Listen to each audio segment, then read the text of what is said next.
So good morning and welcome to everyone. I'm going to put up a few standard slides here.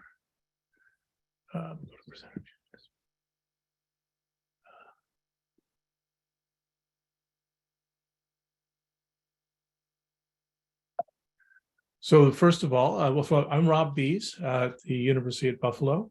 I am the co-director of the Pharmacometrics and Clinical Trial Design Corps for the MPRINT Hub, and I want to start by putting up just a few administrative slides. You may have seen these sort of flashing by. But the first thing is that the session is approved for continuing medical education for nurses, pharmacists, and physicians. So I believe six hours of contact.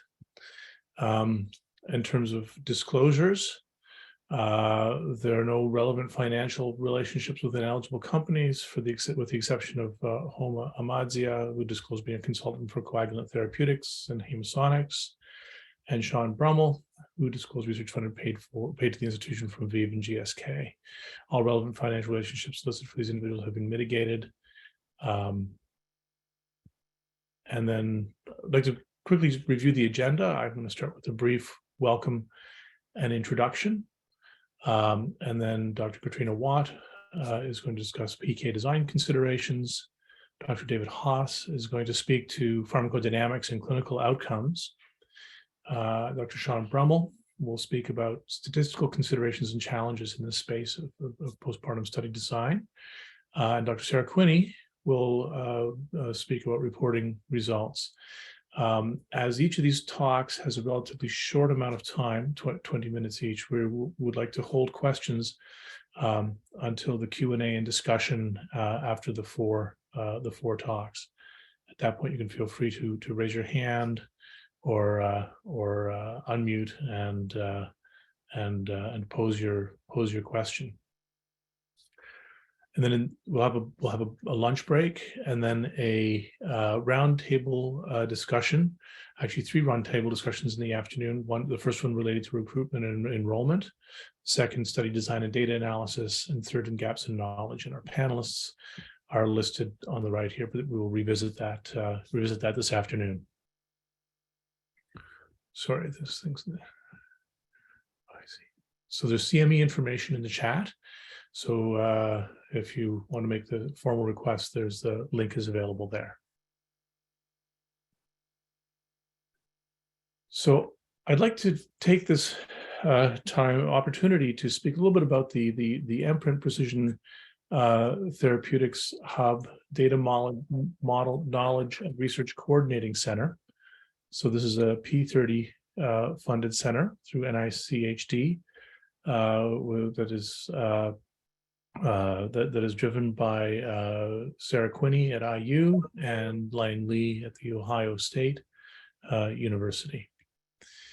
The MPRINT Hub is a service center and a scientific catalyst, and we're here to provide knowledge and expertise to the scientific community to catalyze and accelerate maternal and pediatric therapeutics toward precision medicine, and to synergize with other resources and networks. There are 2 other P50s that are part of this network that are research and service focused. We want to build on current and prior efforts and lay groundwork for future ones. So in terms of the MPRINT Hub, again, we're the Data Model Knowledge Research and Coordination Center that encompasses Indiana University, Ohio State, University of Buffalo, Reagan Street Institute, and Nationwide Children's Hospital. The PIs are Sara Quinney and Lang Lee. There are other major stakeholders and contributors. These are the University of California, San Diego Center for Excellence in Therapeutics, with Adriana Tremblay and Christina Chambers serving as their PIs. The Vanderbilt Integrated Center of Excellence in Maternal and Pediatric Precision Therapeutics, with Prince Kanan Carroll and Sarah Van Driest serving as the PIs. And I'd like to take a little bit of time to talk more specifically about the DMKRCC. So the DMKRCC comprises a knowledge base and portal core, a real world evidence course, the pharmacometrics and clinical trial design core, which is the nidus of our discussions today, and the outreach and dissemination core.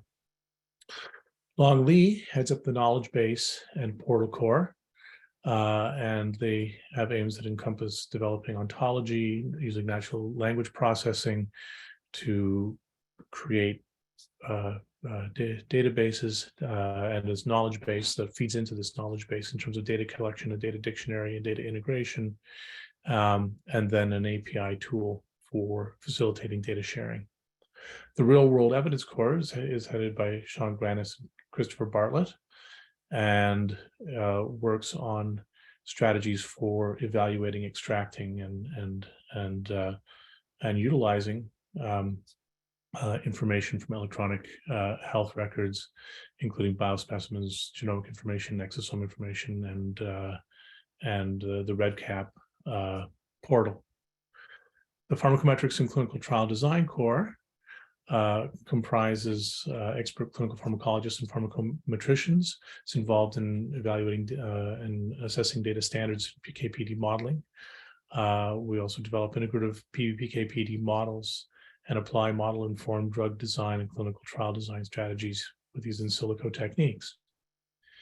The outreach, and this is co-directed by myself and Dr. Quinney. The outreach and dissemination core is part of our workshop today. It really is about getting this information out and facilitating expertise at different sites, education and training, dissemination of research, and the utilization of our MPRINT Hub website. It also includes opportunity pool funding, seed funding for projects, in particular for investigators across the network, but it is open. It is an open pool. So the Pharmacometrics and Clinical Trial Design core, I wanted to drill down a little bit more into this. We've had multiple events, 2-day in-person training on pharmacometrics in PBPK at IU. We've been part of the BPCA Framework Initiative and Stakeholders Meeting, and the FDA University of Maryland CERSI PK Evaluation of Pregnancy Workshop. We've had a symposium at the ASCPT annual meeting, as well as the American Conference on Pharmacometrics. We are also in the process of cataloging and integrating maternal pediatric PK/PD models. This is already well underway for opioids. And actually, we have protein therapeutics ADC in pediatrics that are underway as well under Dr. Dhaval Shah, who is part of the PCTDC at University of Buffalo. We're also developing models and supporting researchers, and you can see the list here for obstetrics, for lactation, and for pediatrics. I want to recapitulate each of these, but there's quite a broad range of partners that go outside IU and OSU, including the Impact Network, Johns Hopkins, Northwestern University, Children's National, and others. So in terms of leveraging the MPRINT resources and expertise, you can find out more about MPRINT resources and contact investigators at mprint.org. So you can reach out and we'd be happy to discuss potential projects with you and provide whatever support we're able to do or to facilitate your success.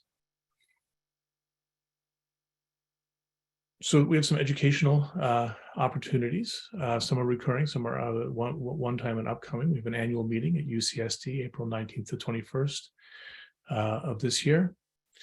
We hold webinars on the first Tuesday and third Thursday of the month. And we, as I alluded to previously, we provide consultation one-on-one support as needed.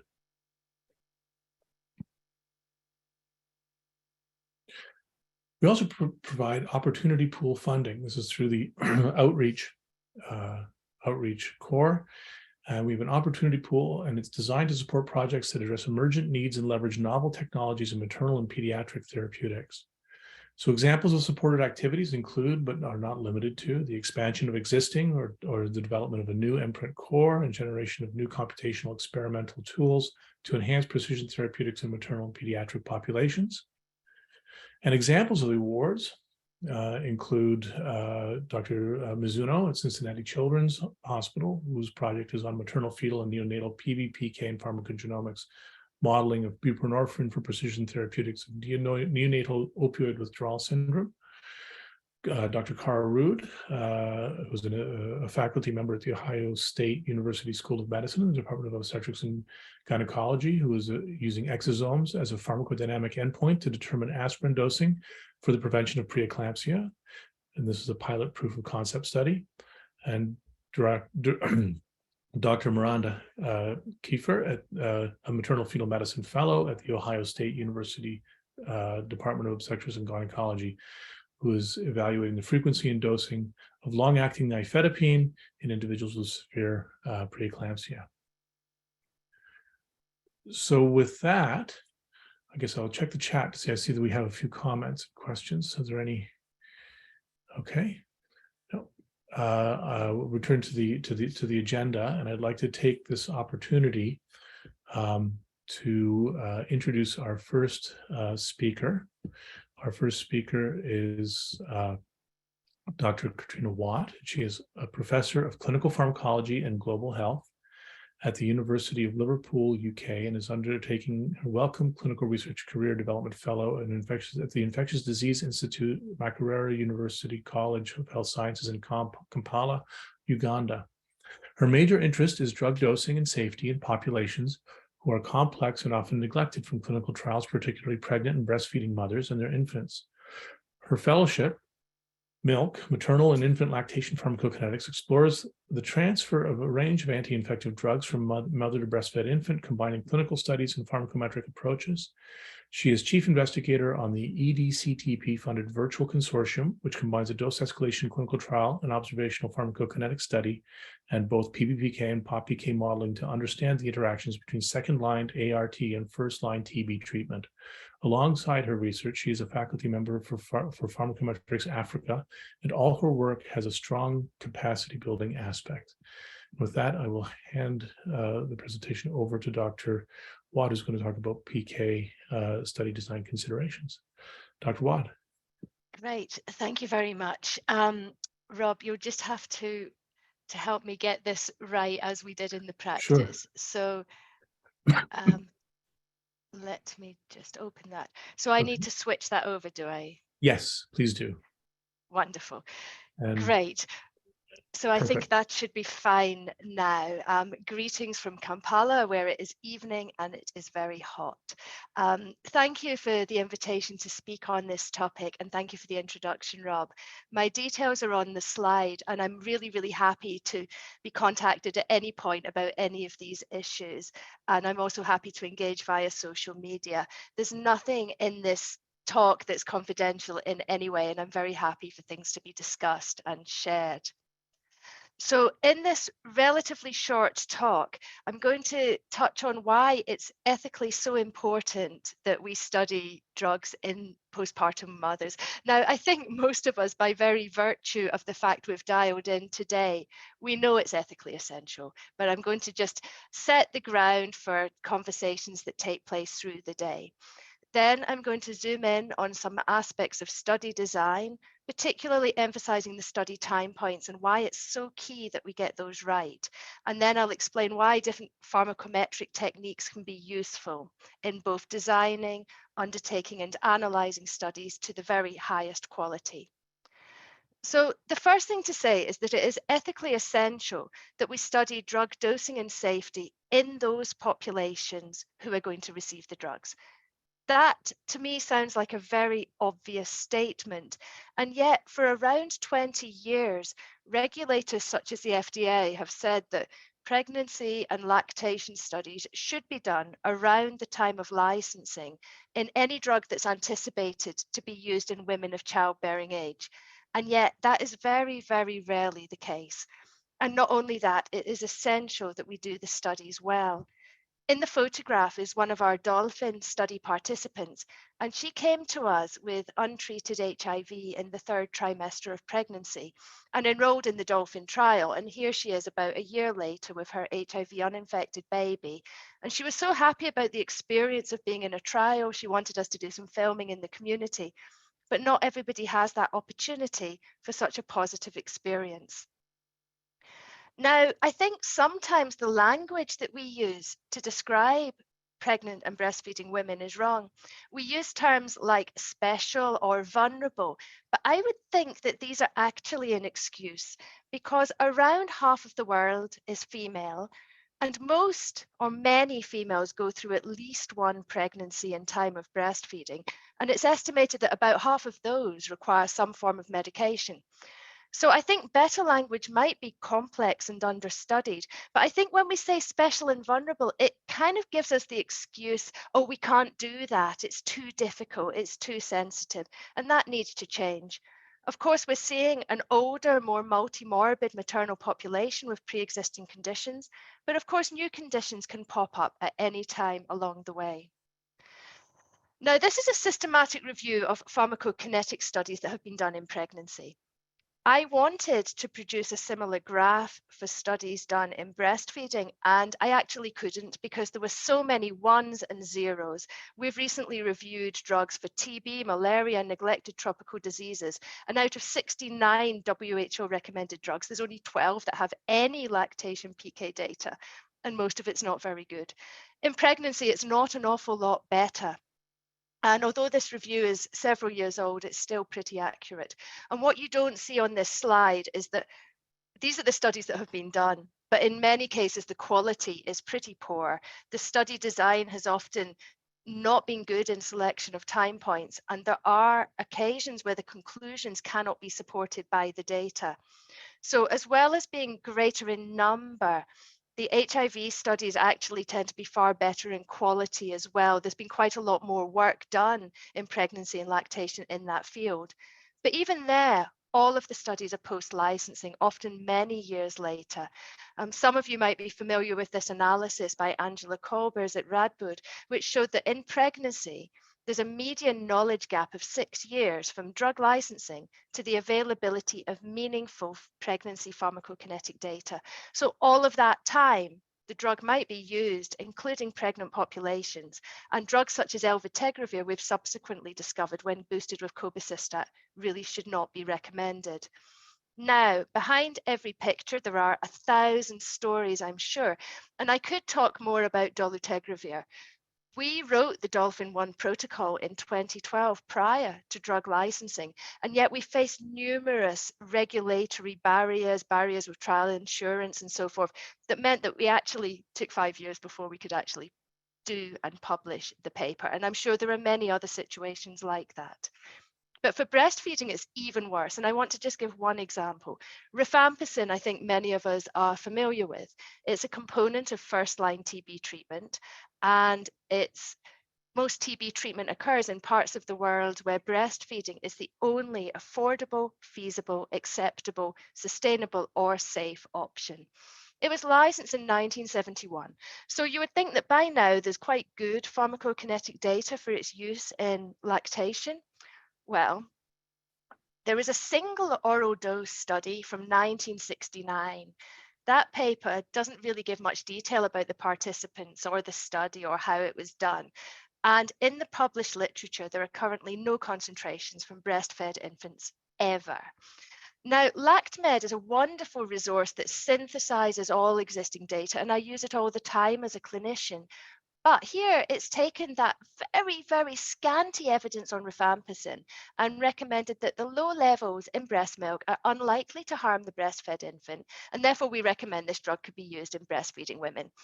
And I would just like to ask that question of when would we ever allow such scanty evidence to draw conclusions.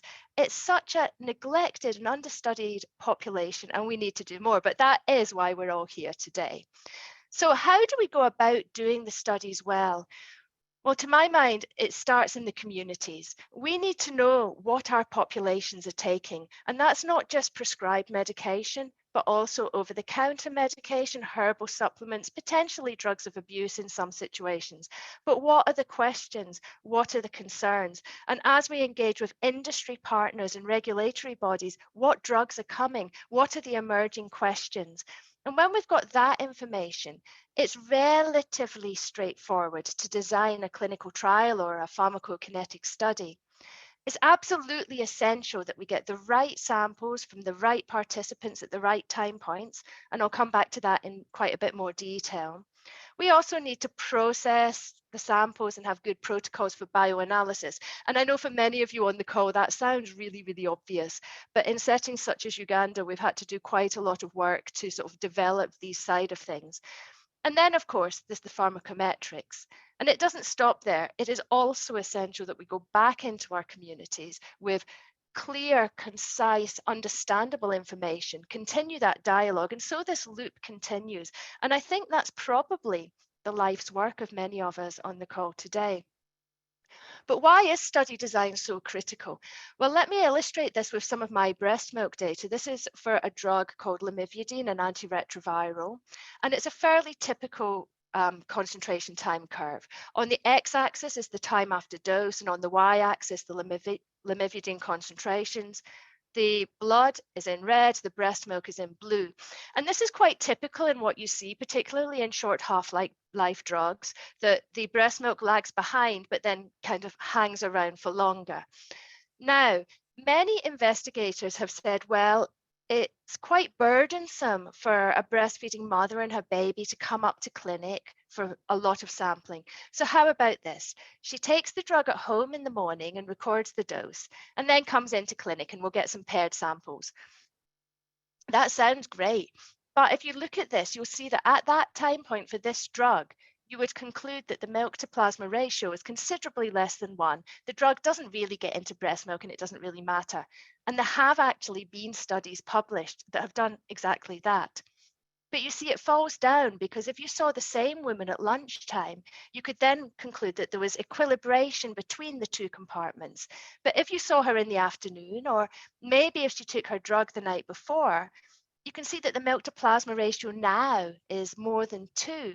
So which is it? And you can see that sampling time is absolutely critical to the interpretation of lactation studies, and incorrect conclusions can be, and indeed are, drawn from single time points. It's much better to get this data on a number of participants to calculate the ratios between the areas under the curve, or to do an optimal design thing based on this where you can pick out the best time points to sample. But single time points are often very wobbly. So in terms of study design, I know that this is what the workshop is all about today, but there have been previous workshops, and this schema is drawn from one that took place in Washington in 2019, hosted by the WHO and Impact. And I know some of you were at that meeting. But the basic summary was that it would be ideal to sample in both second and third trimester, although of course only one might be possible and third would be better then. And the general feeling was that it's much better to characterize a smaller number of participants well than to go straight in with a sparse design, partly for the kind of reasons I've just shown you. The only real way to measure transplacental transfer of drug is to do paired cord and maternal sampling at delivery. And that sounds very cumbersome, but with appropriate training of the study team and indeed the participant, giving her information, giving her blood bottles to take with her, we've managed that with quite a degree of success, even in low and middle income settings. Then, an excellent study design is when you bring back the same woman about 6 weeks postpartum, because the only difference between the two PK profiles now should be the state of pregnancy, and she should serve, therefore, as her own control. Now, the 6 weeks thing, I'm sure this will come up later today. It's been postulated that by then, most of her pregnancy-induced physiological changes have reverted to baseline. But at 6 weeks, she might be exclusively breastfeeding.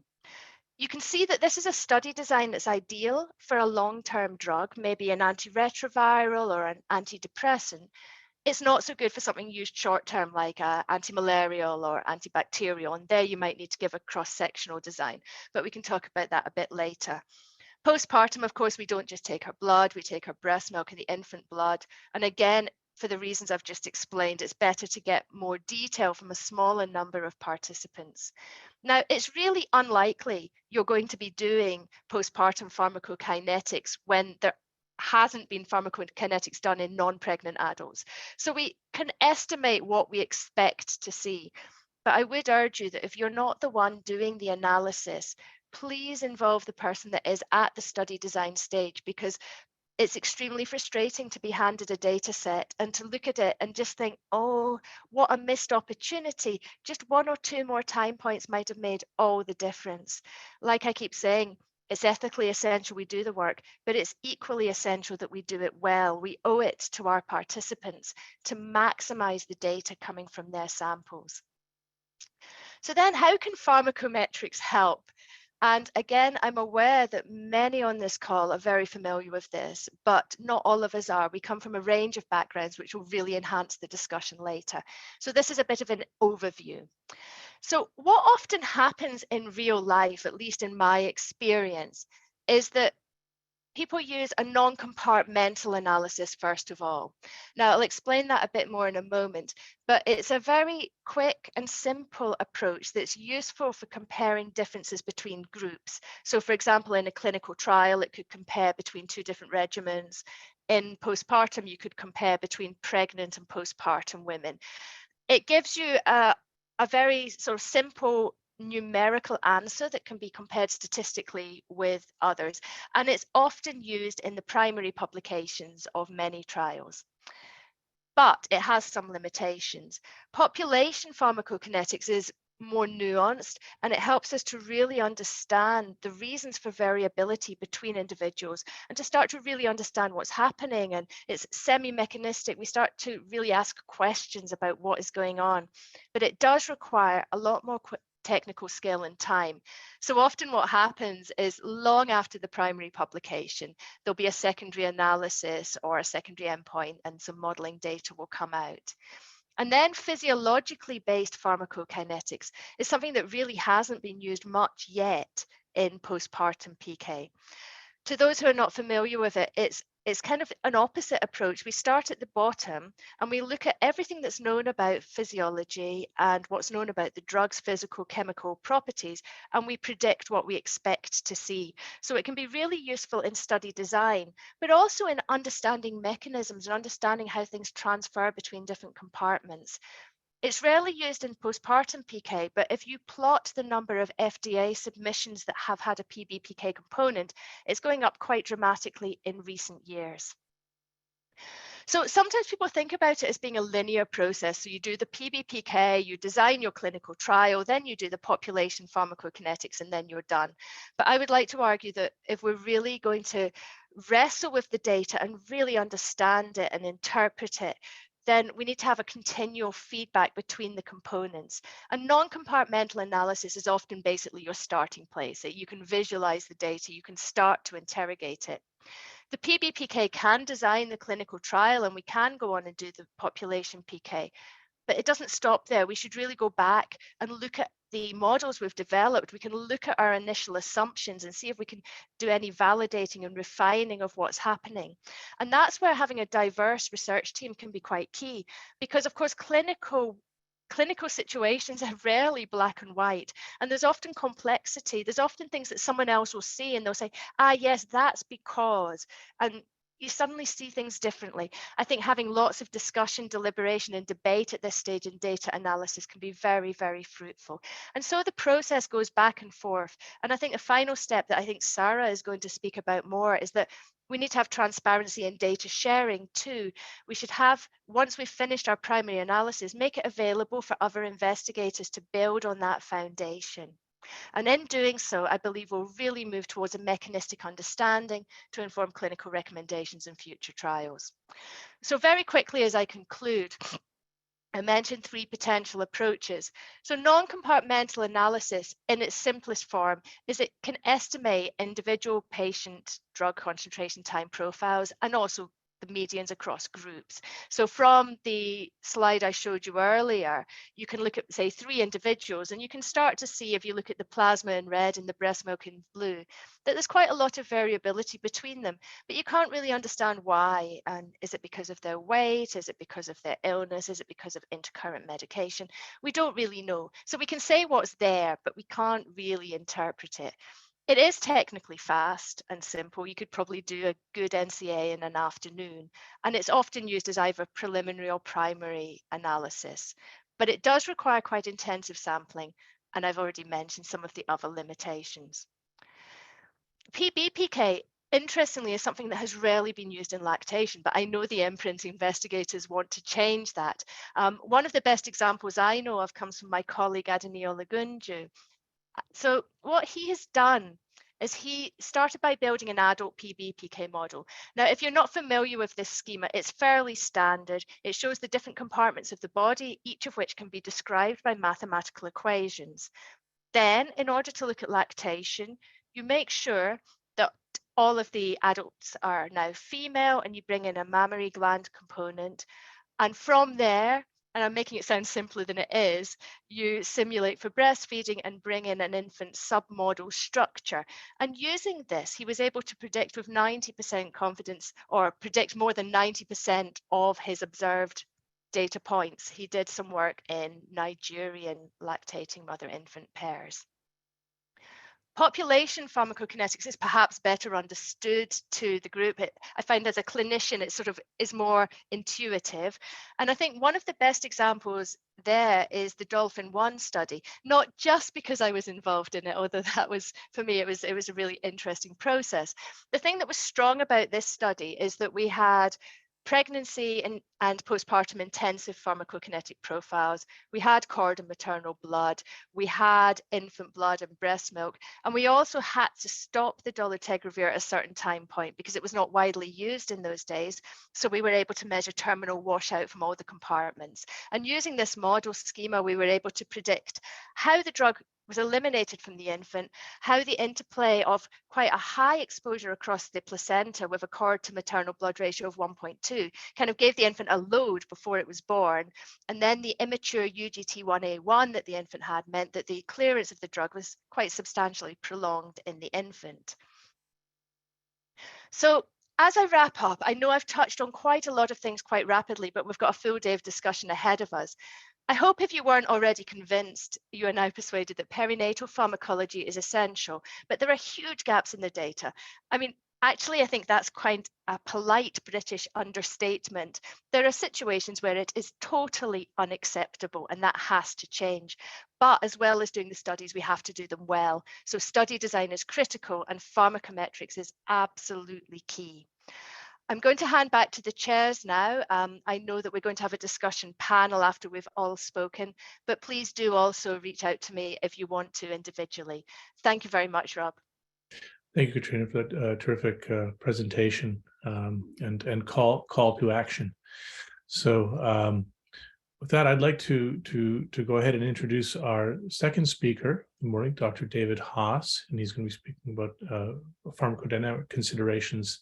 Dr. David Haas is the Munsick Professor of Obstetrics and Gynecology at Indiana University School of Medicine. He serves as the Vice Chair for Research for his department and is also the Medical Director for statewide research for the Indiana CTSI. His research has focused mainly on obstetric outcomes, predicting adverse pregnancy events and medications in pregnancy. He has been funded for pharmacogenetic studies in pregnancy and has performed pharmacokinetic and pharmacodynamic studies during the postpartum period. He's been a leader of the NIH-funded New Mom 2B and follow-up heart health study and a site PI for multi-center trials such as the CHAP study on antihypertensive medications. And with that, I will hand the reins over to Dr. Haas. Thank you. Thank you, Rob. And I'm assuming you can see the regular screen, right? Yes. Okay, great. That was a fantastic setting of the stage for this day, I think. Really some great information. I'll try to build on it a little bit. as Sara had asked me to do, I have no disclosures other than that I take care of postpartum patients. And so this is an important thing for me clinically. I prescribed them drugs, and so I need to know what I'm doing. Being on call tonight, I will be creating more postpartum patients most likely. And so really, the important thing that I like to talk about today with the objectives are really to discuss some of the postpartum changes that many on this call know about, but to set the stage for that, look at some of the pharmacodynamic outcomes that could be commonly utilized, and then some of the clinical outcomes and considerations for designing studies as we move forward that can then hopefully be discussed later on in the day. So why are we talking about this? I know that most of the people on this call have consumed the Kool-Aid and are believers in this, but what's really important about the postpartum timeframe, I think it's important to really go back a little bit and understand, as most of you know, pregnant patients take medications, and they take a lot of medications. Multiple cohorts and multiple populations have demonstrated that the overwhelming majority of pregnant individuals are taking medications, and that most of them would qualify for what we call polypharmacy, where they're taking more than 4 medications at a time. And while some of those medications that they're taking are for pregnancy conditions that end after childbirth, most of these medications are actually being taken and they're being continued into the postpartum timeframe. Additionally, some medications may be initiated in the postpartum timeframe for specific postpartum complications. And thus, it's really important as we design studies to make sure that we're dosing medications properly and that we're understanding what happens to postpartum individuals. So what does happen? We know that there's a ton of physiologic changes that happen in pregnancy, and we've heard about some of those things that also can occur in the postpartum timeframe. So basically, every system in the body of a pregnant individual changes as pregnancy progresses. And in postpartum timeframe, as was mentioned earlier, we think that sort of by 6 weeks, things are back to normal, so to speak. But there's a huge dynamic change that happens, particularly in those first weeks. The renal system works overtime to get rid of all that excess fluid that had built up during pregnancy. All the cardiac output that used to go to the uterus, a large chunk of the cardiac output in a 3rd trimester pregnant individual, doesn't have to go to the uterus to support the baby anymore. And so it gets redistributed. The first week or 2 after childbirth, particularly in the first few days when they're still in the hospital, is a time of massive physiologic changes. And then you add on, as we were discussing, the lactation aspect, and that the mammary glands begin to go into overdrive to begin and sustain lactation. You have a setup for all sorts of issues regarding dosings of drugs that may have been stable during pregnancy and may need to undergo massive changes in this early and then later postpartum timeframe. So common things that we're treating and that we're seeing in postpartum individuals, as we look at what's important in terms of pharmacodynamic considerations, it's important to look at what we're actually going to be treating the most of the time. And this will guide some of these pharmacodynamic outcomes that we're tracking. It also may help clue us in to some of the concomitant medications that could be used, which could impact some of our pharmacodynamic outcomes, in addition to the pharmacokinetics. So oftentimes we're treating postpartum hemorrhage. It's a very common complication and one of the leading causes of worldwide morbidity and mortality. And so there's medications that we use in that scenario. Hypertension, whether it's chronic hypertension or preeclampsia, hypertension that develops during pregnancy, those frequently need to be treated. Diabetes is very common, particularly with the obesity epidemic. Gestational diabetes and type 2 diabetes entering into pregnancy is skyrocketing. Mental health conditions, depression, anxiety, and others, which may or may not have been treated during pregnancy, definitely would need to be treated postpartum. There's gastrointestinal conditions that get treated, seizure disorders with medications that are newer and may not have been studied very well in the postpartum timeframe yet. But we definitely don't want these individuals having seizures in the early postpartum timeframe. Pain. There's a lot of patients who have pain after childbirth, whether it's chronic pain that they've been on medication for a long period of time, whether it's more acute pain after a vaginal delivery or after C-section. These things need to be treated. And then infections. There's a long list of infections that happen both during the end of pregnancy and as a complication of pregnancy. So there's so many different conditions that need to be treated that we really need to understand what outcomes we're going to be looking at to figure out if we're going to be effectively treating these. So there are many pharmacodynamic endpoints that can be considered when we're designing these pharmacology studies in the postpartum timeframe. One of the most common that is crucial, particularly in the first week or two postpartum, is cardiovascular changes. Measuring blood pressure and being aware of elevations, which may herald postpartum preeclampsia, is something often considered. There are hematologic changes such as blood volume, hemoglobin measures, coagulation parameters.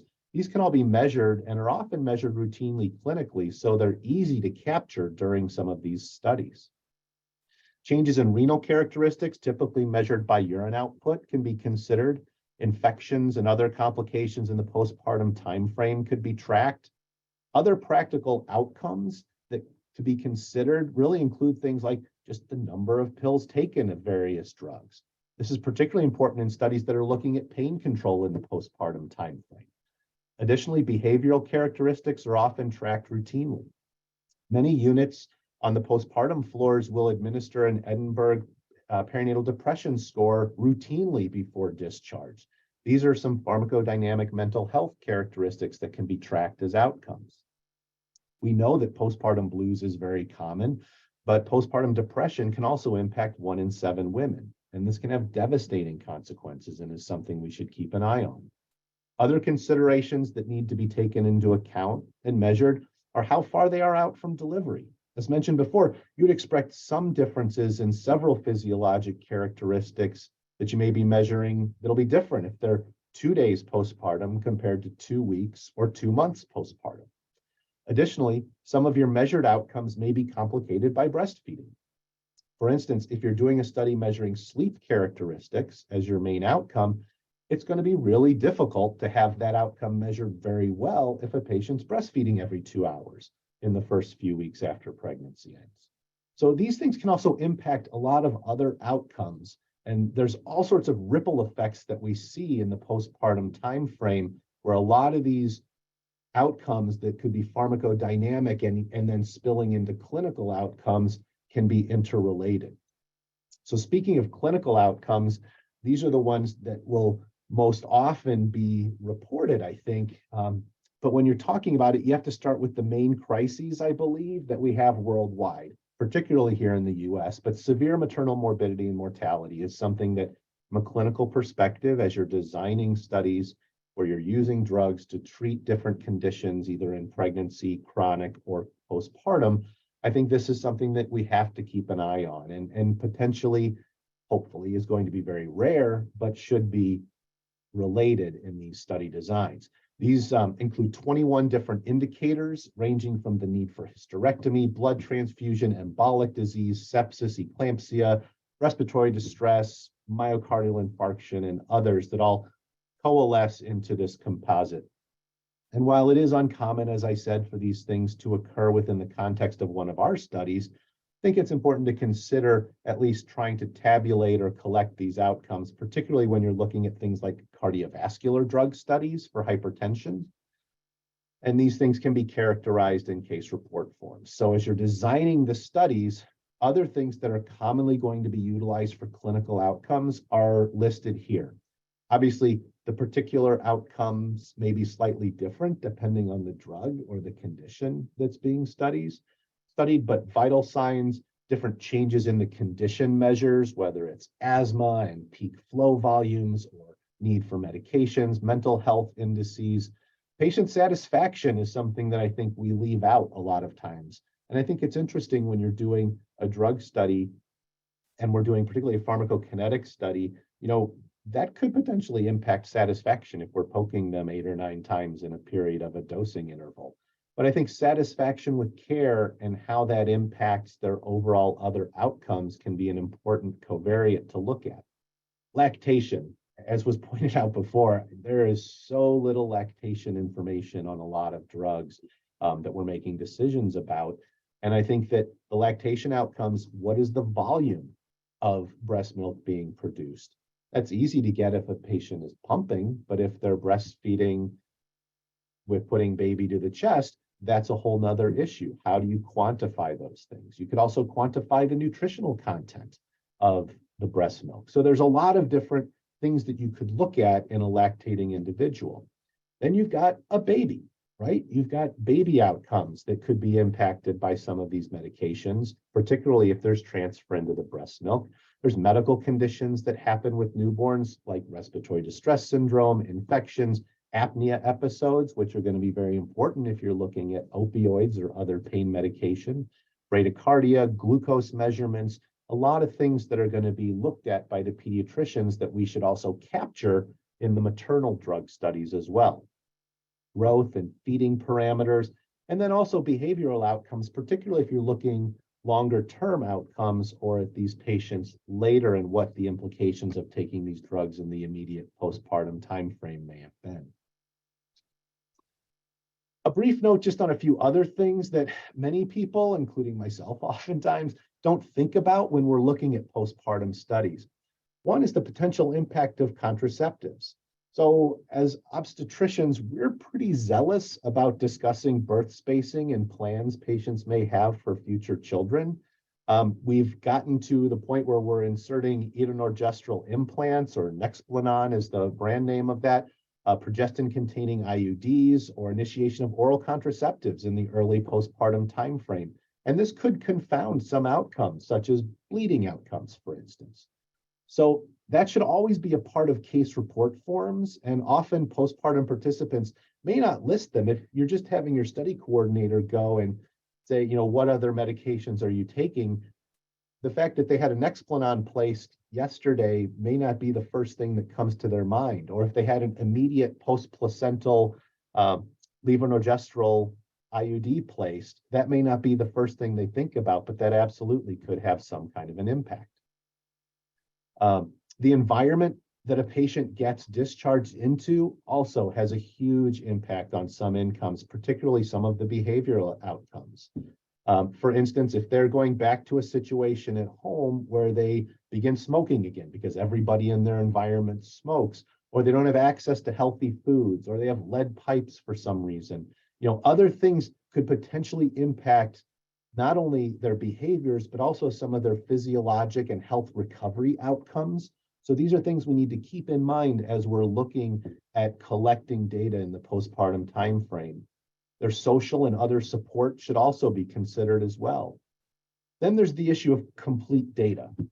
This is something that I'm sure a lot of clinical trialists who are on this call and study coordinators who have to collect all these data for us, have issues with and think about a lot. When someone has a new baby at home, filling out surveys, answering the phone even, and doing other study-related activities like coming in to do PK blood draws may be a secondary concern for them. And so making sure that you're in your design, you've incentivized these kind of collection materials of data so that you can have complete data, because what you don't want to do is recruit a study with 100 patients where you're doing all of this work postpartum, but then your final outcome, you only get 17 people who show up and fill out those papers. So those are some things that I think as you're looking at postpartum studies particularly, it brings in a whole other spectrum of things that we have to consider beyond just how do we get the blood draw to get the drug concentrations, because the pharmacodynamics and sort of the related outcomes clinically surrounding those things are really important. And I think oftentimes in study design, we really don't tell the full story or understand even all of the implications that can happen during that time frame. And so I'm going to stop there. Hopefully that has stirred some thoughts about some considerations of some important pharmacodynamic and clinical outcomes, and particularly things I hope that we can consider as we move forward, particularly with some of the discussions this afternoon about designing robust studies in the postpartum timeframe. So I will now stop sharing my screen so that we can continue to move on. Thank you, Dr. Haas. I think that was a wonderful, wonderful presentation, laid out so many of the challenges related to the changes observed in the postpartum period. So I look forward to the discussion. So I was going to go ahead and introduce our next speaker. Our next speaker is Dr. Sean Brummel, and he's going to speak about statistical considerations in studies for the postpartum period. And he is a senior research scientist at the Harvard T.H. Chan School of Public Health at the Center for Biostatistics in AIDS Research. Since 2010, he has been a senior statistician in the Impact and Facts Network, which focus on HIV research. Within Impact, he is a senior statistician on the PROMISE sequential randomized study, which enrolled and randomized over 4,000 women. He is also the senior statistician on Impact 2010, a study that randomized 643 pregnant women living with HIV. Recently, he's been working on study design for Impact 2040, which plans to collect PK data during pregnancy for 2 long-acting antiretroviral drugs. He serves on the Impact Study Monitoring Committee, a group that reviews safety and study progress of ongoing impact studies. And within FACTS, he is the co-director of the Epidemiological and Statistical Methods Core. He has taken the statistical lead on many FACTS and impact studies investigating adolescent substance use, executive functioning, adherence, epigenetics, genetic epidemiology, maternal health, repeat pregnancy outcomes, and antiretroviral uptake. And with that, I will hand the reins over to Dr. Brummel. Thank you so much for participating in your talk. Thank you for the introduction, chance to talk to everybody. I'm going to be coming at this from a little bit of a different perspective. I've mostly worked with these larger phase 3 clinical trials, and also have done a fair amount of epidemiology. And I've just recently started to do some more PK type of work with Rob in particular, with a study we're designing currently. So I am going to be talking about statistical considerations for studies in pregnancy and postpartum. You could also I could put the title up as selection, so that would be another possible title. The other possible title would be something about the Dolphin 1 trial that I particularly like. So I just wanted to highlight that. And so moving on to the next slide here, which isn't doing anything. Okay, there we go. So I think it helps to think about, first, what are the sort of 3 main study types. I like to classify this studies that I'm doing into these 3 groups, which I find helpful. So number 1 is, just a descriptive study, and generally a study that has a result that's essentially non-actionable. They're really studies that are designed to understand the world that we live in. So for example, what is the prevalence of obesity in postpartum South African females living with HIV?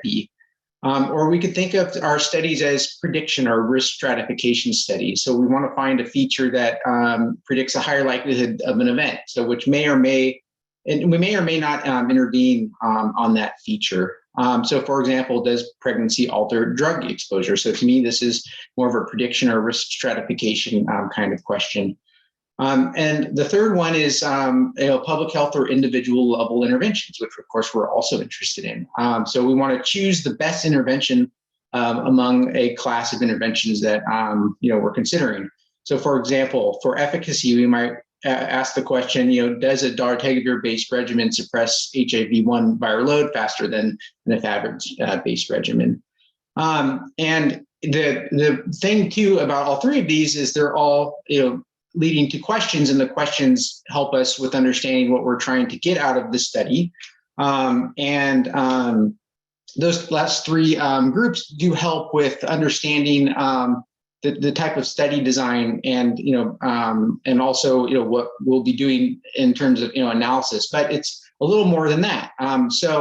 As a statistician, to me, well-written and specific study questions, of course, key, which guides the study design and guides the quantity to be estimated, which we're now calling estimands, which has been described in ICHE 9R1. And the estimand is essentially sort of a fancy term for the precise quantity that we are going to want to estimate, which is also is going to depend on the study design, which is going to depend on the study question. And so there are a few attributes here. So number one is treatment. So the intervention of interest and possibly the alternative action, the target population analysis set, variables and outcome measures, handling of events that occur post-treatment.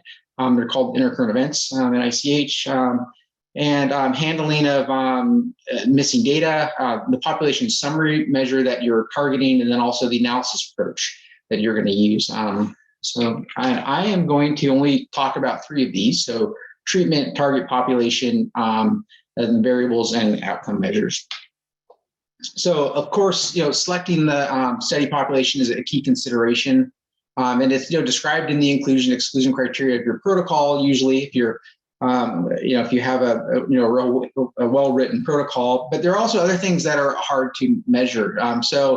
Participants that the sites wanted to enroll.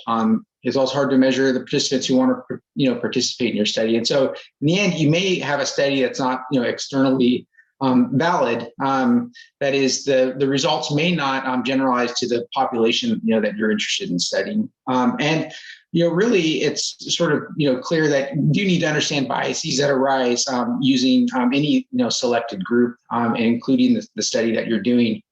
And of interest here really is that the events in pregnancy actually result in very unique and interesting selection mechanisms. And so I have a figure here, which is from the Curse of the Perinatal Epidemiologist, Comparing Causation of Misselection. And they define these different cohorts during pregnancy. So there's a conception cohort, viability cohort, term, and a live birth cohort. And each of these cohorts have different selection processes. So if we think about a conception cohort and the events that we could observe there would be failure to implant, early pregnancy loss, miscarriage, induced abortion, and then also all the events that are pointing to the right. And so if we have a cohort that's a viability cohort, we are then essentially selecting out failure to implant, early pregnancy loss, miscarriages, and induced abortions. And similarly for a term cohort, there's a further selection process, right? So term stillbirths, induced abortions, failure to implant, early pregnancy loss, miscarriage, induced abortions. So I think you probably get the idea. That is all of these different selection processes it have implications for who winds up in our postpartum study, including things that we would measure for the mother, and then also things that we would measure for the infant.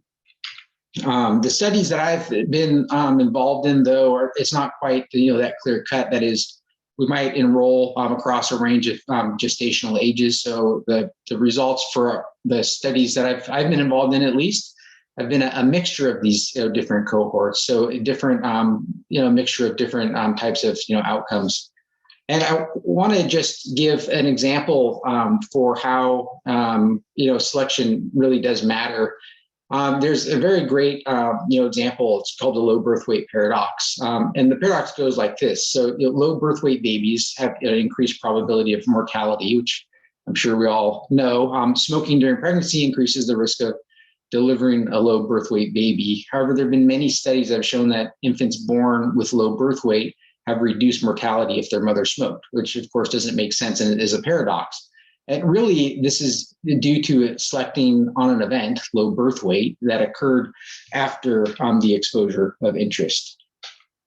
And so if you sort of look at this picture and you're doing a study where you're thinking about events that occur during pregnancy and who your study population is, it's good to think about what exposures happened before that selection process, and whether or not the analysis that you're doing can really make sense from a prospective perspective. And so to say this sort of another way is that the previous figure measured time with gestational age. Of course, we should be thinking about time since drug initiation, which is the other time scale of interest. So I like to think of these studies, at least in pregnancy, as really a joint timescale between both drug initiation and gestational age that are both moving simultaneously in time. Just another sort of example. So this comes up quite a bit. We may want to compare different values for those who might start a drug during pregnancy versus those who started beforehand. But if you think about the figure that I showed earlier, you would think, well, okay, well, these are two different cohorts. We might have a viability cohort compared to a conception cohort, which has selection issues, and it may mean that we're not going to be able to compare those groups in a meaningful way. And it's generally safest, of course, to compare groups that do not differ by cohort. And essentially, what you really need is a full follow-up for those at the time that you would sort of make a decision for when a drug should be started. And that is, in addition to time since initiation, also need follow-up since a decision could have been made for a specific treatment option. And I have this paper here that's a great one from Miguel Hernan about observational studies and thinking about analyzing them sort of like clinical trials. And we'll talk about that a little bit more, but it's a great example of a comparison of initiators versus prevalent users, and how at least the epi the analyses done in the epi world didn't really quite tell the appropriate story for decisions in the clinic. Just going back a little bit to the different kinds of pregnancy outcomes that can be measured. So fetal loss is one of them,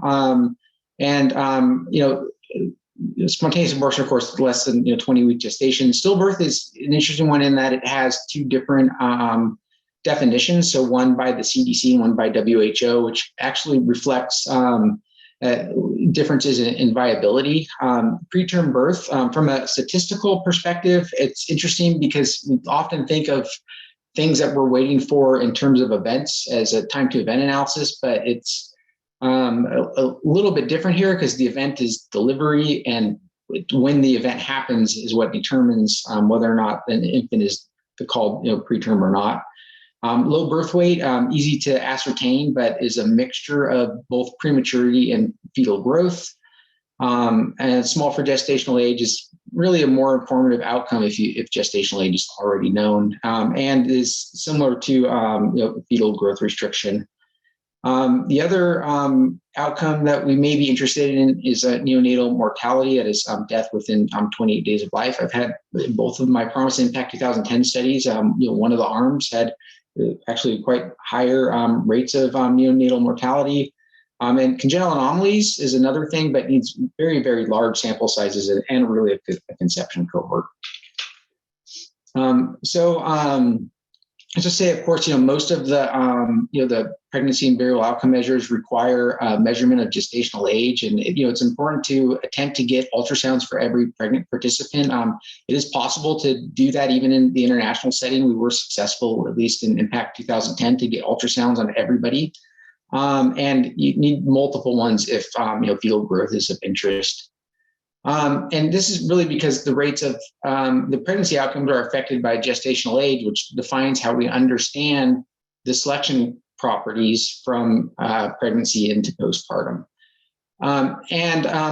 Just to, as a sort of another thing too, is that the pregnancy rates, the outcomes are they're different in different populations. So if you have a study that you're doing, and it could be a small study, and it's done at different sites in different countries, the results you're going to observe are going to be a weighted average of all of the sampled populations, with weight given towards whatever site happened to enroll the fastest. So in other words, it makes it very difficult to interpret one-arm studies, particularly if they're at multiple sites at multiple countries, even if your study is very, very large, and it's even more difficult if your study is small. And so safety is often, a consideration in at least all the PK studies that I've seen. But the problem is, how do you define excess? I think this is actually quite a challenge to do. And of course, it's important to measure other safety variables and all like graded adverse events, but also we want to collect things that are targeted, so preeclampsia, preterm labor, and possibly some measures that may be related to study treatment, particularly if you have the sample size to discriminate between groups. For the infant, the same sort of thing, but I just want to highlight for the infant that we may need some measure of efficacy as well. So in perinatal trials, we may want to at least descriptively measure HIV transmission. Similarly in postpartum. So moving on to PK, as I said before, I'm coming mostly from a phase 3 perspective, but to me, if you think about these studies, what has happened is the registrational trials have essentially censored follow-up on those who become pregnant on study, which is really the reason why we're collecting PK. And to me, what we really want to do is to gain confidence that efficacy can be extrapolated from the registrational trial. And the PK studies generally, thinking about it as a risk factor analysis, if pregnancy is not a risk factor for low or high drug exposure, we might conclude that the efficacy from that registrational trial can be extrapolated. Also, from my experience, we do expect lower drug exposure in pregnancy. I'm sure that's not true for all different kinds of drugs, but we may not know exactly how to link PK and efficacy. Which is actually a real challenge, is particularly if we're interested in making sure that we can retain the benefit that was shown in the phase 3, the larger randomized study.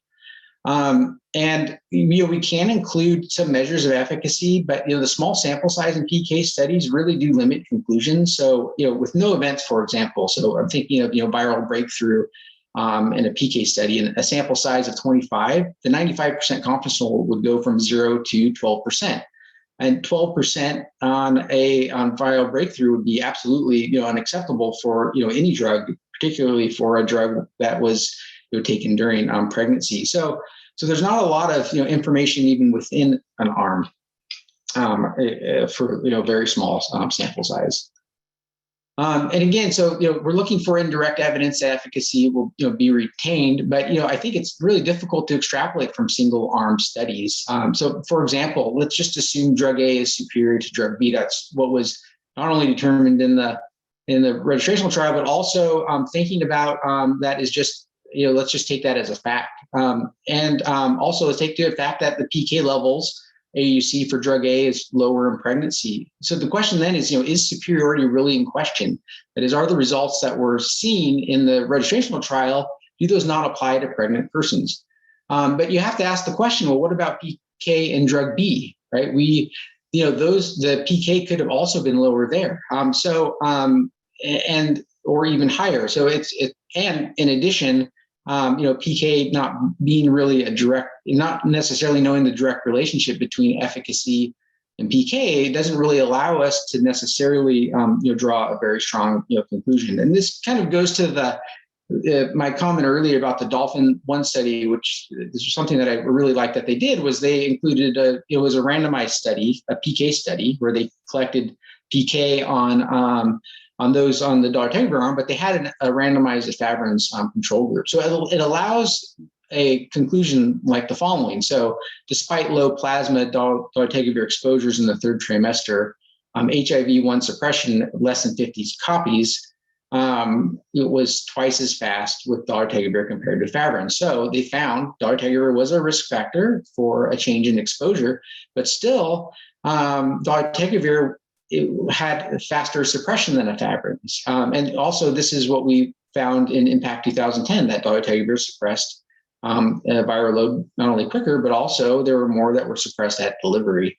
And so I think to me, this is a great example for where an active comparator is useful in a PK study, and it allows us to, at least in my mind, get back to what we're really wanting to know, is that whether or not the benefit that was determined in the registrational trial is transportable to pregnant people and those in the postpartum.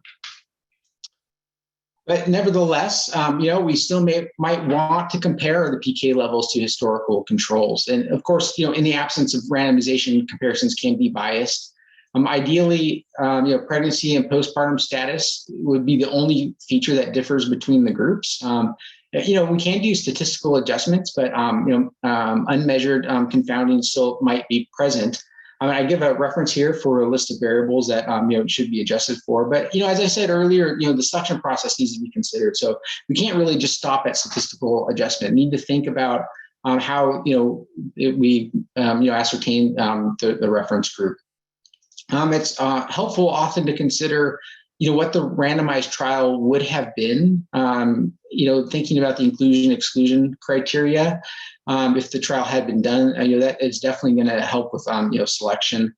It's also helpful to consider the person or persons who might be in a clinic. So, asking the question, so does the comparison group represent the alternative action for that person or persons? And also highlight this other sort of interesting strategy in PK studies that I've seen is this comparison of the pregnancy PK versus the postpartum PK. It does reduce some of the concerns, around confounding, and also it reduces some variability. So that's another comparison that can be considered. And I just want to end here with just sort of general study design considerations. This could have been a whole talk, but I didn't want to just brush by it. So I think there are, at least from what I've seen, there's essentially 5 kinds of studies we could consider. I've sort of pulled one of them out to highlight it as in the end. But so there's the post-registrational single-arm observational PK study. It's sort of, you're essentially waiting for people to become pregnant on the drug that you're interested in, and then you hopefully enroll in your study, and then you can draw PKs. The nice thing about it, it's really is a reduced regulatory burden, and also, this type of study design might be more similar to the target population that you're interested in.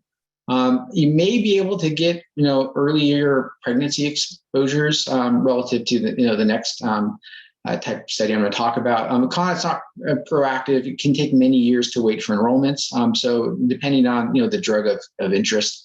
A post-registrational single-arm interventional PK study. So this is one where you're actually giving the drugs to the participants. You have a well-defined start of treatment there, which we talked about earlier as being important. Can speed access to newer treatments. But there's definitely a reluctance to start drugs early in pregnancy, and so that's one con. That is, there may be a mismatch between who you're sampling and who's actually using the drugs, and the population. And so, in other words, there can be a mismatch between the target population and the sample population. I give 2 examples for those 2 kinds of studies. Impact 2026 for the first one, Impact 2040 for the second one. 2040 is in development currently. The other thing too to mention, this is sort of like, I don't know if this is pie in the sky, but would be the ideal thing, would be to allow pregnant people to decide if they wish to remain on treatment in the registrational trial and collect PK on those people. This would allow us to assess efficacy for them, and allow them to contribute to those efficacy analyses in the registrational trial, and allow us to still collect PK. This makes more sense from a timing standpoint. I know there's probably some reluctance to do that sort of thing, but I still think that's a good way forward. The other possibility is a master protocol. So stage 1, we collect PK. Stage 2 would be a randomized safety study with efficacy as secondary.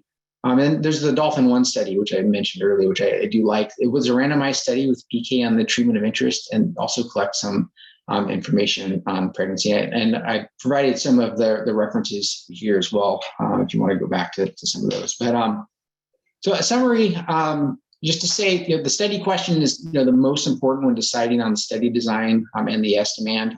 Pregnancy confirms many selection processes that affect the interpretation analysis results, including in the postpartum. There are many additional pregnancy outcome measures of interest that also result in selection. One-arm studies are helpful to investigate if pregnancy is a risk factor for low drug exposure. So lower drug exposure for a specific drug during pregnancy may not imply loss of efficacy. And it helps to consider the type of study we would wish to conduct. So that is, description, risk factor, or treatment decision. So I think that helps with quite a few things. And comparison of groups, need to, if we want to decide between different treatments, it should reflect an action that can be taken at a specific time point, and should address both confounding and selection. There are many different types of designs that can be used for PK studies on all different pros and cons. And so I just want to say thank you for listening. That's all that I have. Thank you, Dr. Brummel. Thanks, Sean. This was a terrific, I think, terrific encapsulation of many of the challenges and a really sort of great formal articulation of both the qualitative logical frameworks and their quantitative refinement. So I look forward to the conversation in the Q&A. So our next, so thank you again. And then our next speaker is Dr. Sara Quinney. Dr. Quinney is the PI of the MPRINT resource, MPRINT Hub. She's also a professor in the Department of Obstetrics and Gynecology and the Division of Clinical Pharmacology at Indiana University School of Medicine. She serves as the director of the Indiana Clinical and Translational Sciences Institute Disease and Therapeutic Response Modeling Program. Dr. Quinney utilizes in vitro preclinical, clinical, and bioinformatics data to develop quantitative systems pharmacology models to improve understanding of drug disposition and response in special populations. She supports PK/PD modeling in a variety of therapeutic areas and from preclinical drug development through clinical research studies. She's a contact PI for the IU Ohio State University MPRINT Data Knowledge Research Coordinating Center and co-PI of the Pharmacometrics and Clinical Trial Design Core. Dr. Quinney has served as a mentor to numerous students, residents, postdoctoral fellows, and junior faculty from a variety of disciplines. She's also done innovative modeling in the area of pregnancy using Bayesian techniques, as well as full physiologically based pharmacokinetic approaches and reduced PBPK models to generate inferences. And with that, I will pass the reins over to Dr. Quinney. Thank you. Great. Thank you, Rob.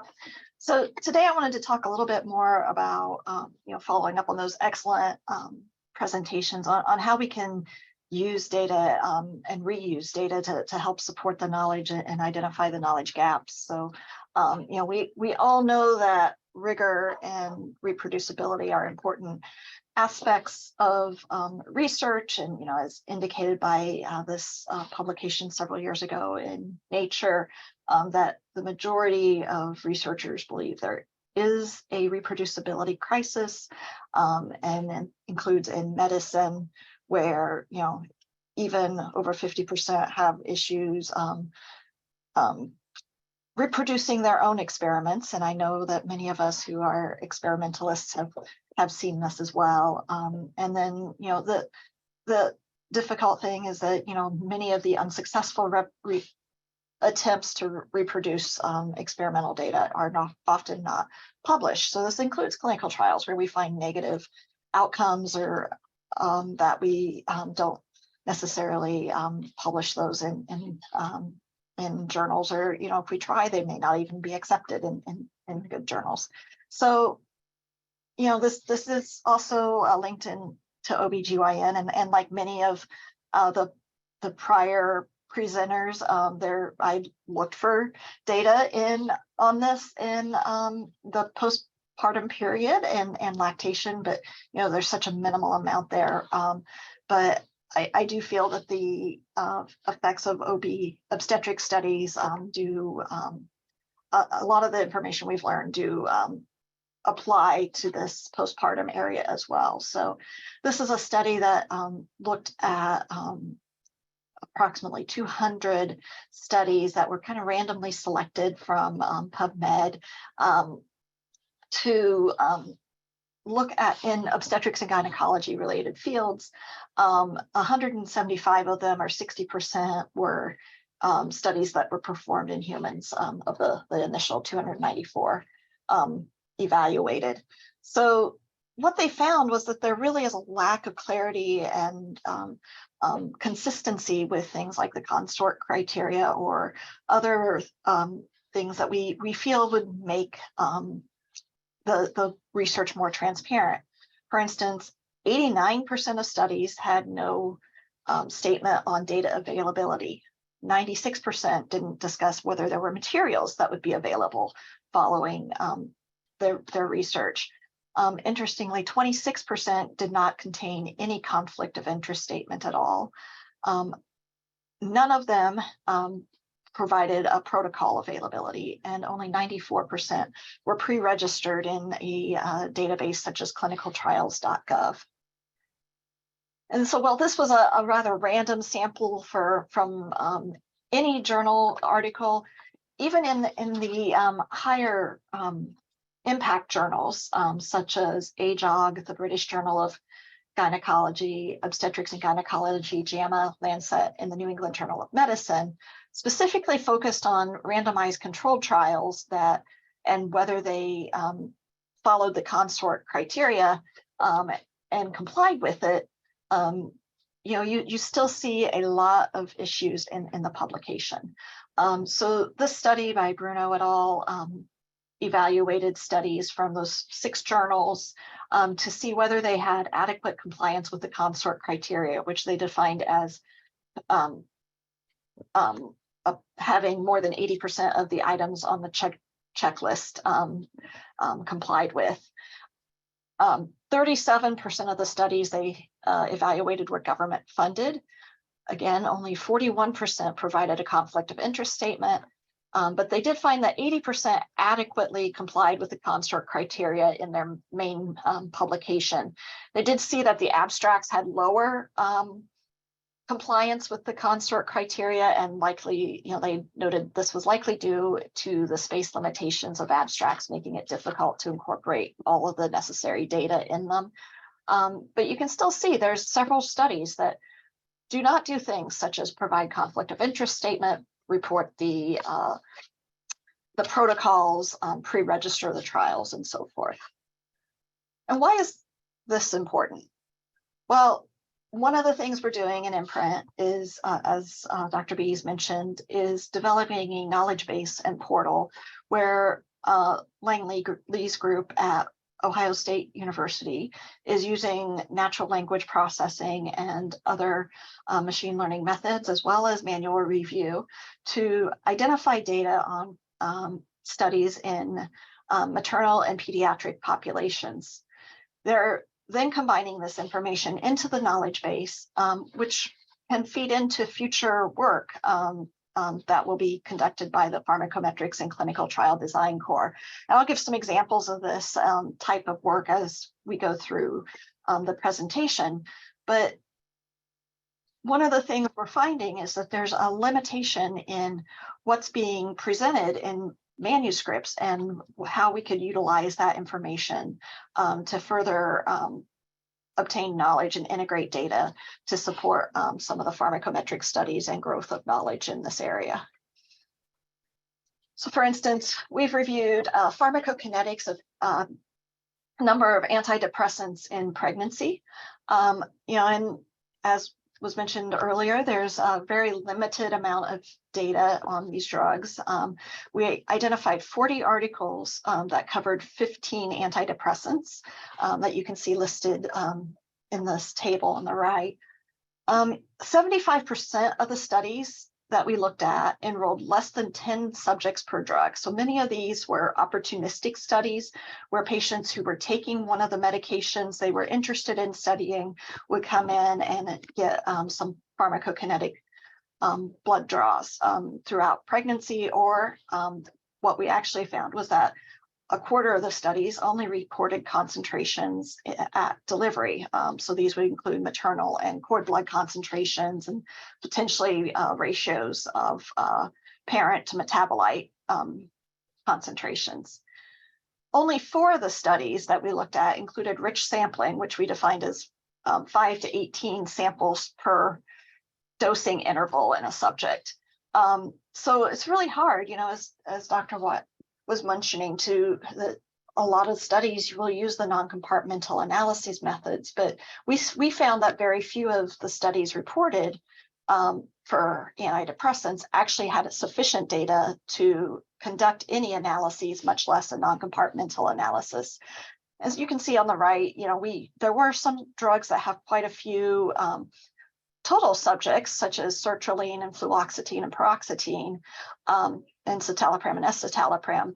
But the majority of drugs have very few individuals total that have been studied and PK data of any type obtained on them. The other thing we identified as we were going through these articles and other papers for the knowledge base is there's a number of reporting issues that make it very difficult to understand the methods or interpret the results from the manuscripts, as well as be able to reuse the data for future use. For instance, there's often missing or unclear demographic or covariate data, things like race and ethnicity, gestational age at time of study, any maternal or neonatal diseases or concomitant medications are typically not included. And, often these concomitant medications could interact with the drug of interest. And so understanding that potential may help explain some of the variability in our data. Secondly, the phenotype is not adequately defined, or there may be confusion on what the phenotype is. As Dr. Brummel mentioned, there's two different definitions for stillbirth. The more than 20 weeks from the CDC and more than 28 weeks from the WHO. And while typically stillbirth is one of the outcomes or phenotypes that's typically defined, there are options where phenotype definition has changed, such as the definition of preeclampsia. And so being able to clearly define that and understand what that phenotype is to compare between papers is very important. One thing that we found is that there's often unclear dosing information in the reports on the PK studies. So for instance, a study may say the patients received 10 to 40 milligrams of drug daily, and then they will provide additional information on the concentrations, but they may not necessarily give us what the dose corrected concentrations are. So there were several examples we saw where researchers would report a range of drug dosing, but then only give an uncorrected pharmacokinetic parameters such as concentration or AUC. So it makes it impossible to interpret then the data on those drugs. Additionally, there's a lack of dosing and sampling times. The perinatal period, 50% of the studies that were conducted at delivery did not include the sampling time of maternal or cord blood from the last dose.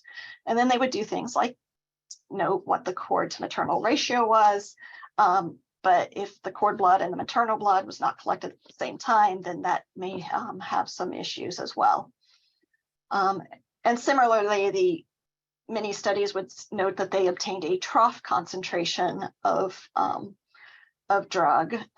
However, they may not have clearly defined what they meant by trough concentration in their study as well. Was it truly trough of we obtained the concentration immediately prior to the dose, the subsequent dose, or one paper, it sounded like they were actually obtaining trough in the middle of the dosing interval, so at 12 hours instead of 24 hours.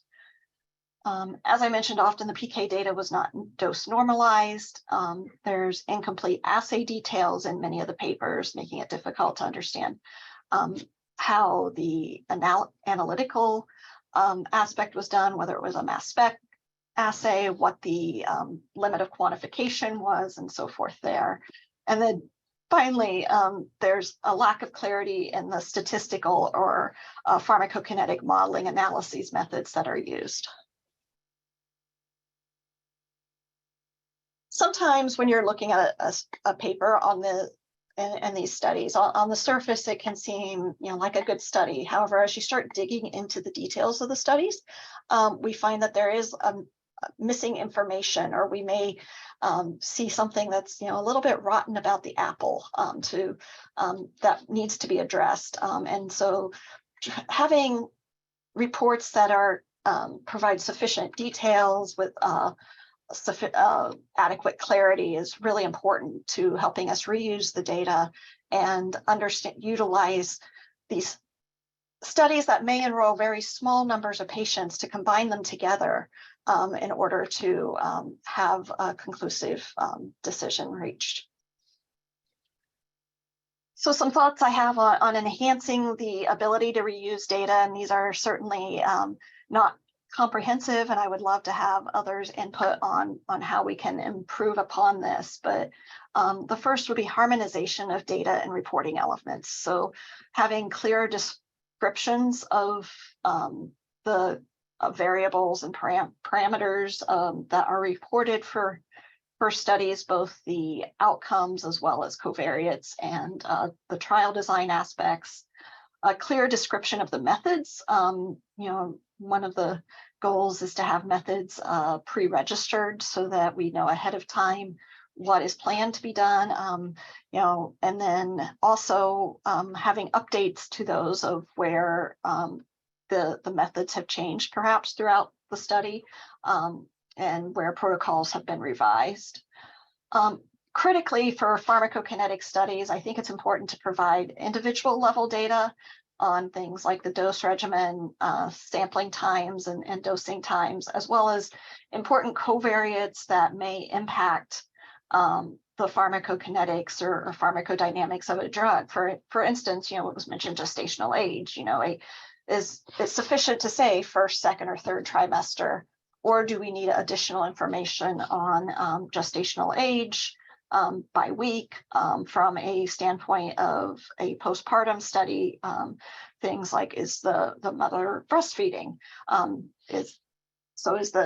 a neonate, are they receiving drug externally as well as through the breast milk, and so forth, would be important aspects of that, as well as the time postpartum, and potentially things that could impact pharmacokinetics, such as the route of delivery and other clinical implications there. Finally, there should be a clear description of the analyses and ideally with the codes available to be able to recreate those analyses. And then adherence to reporting criteria, such as the consort criteria.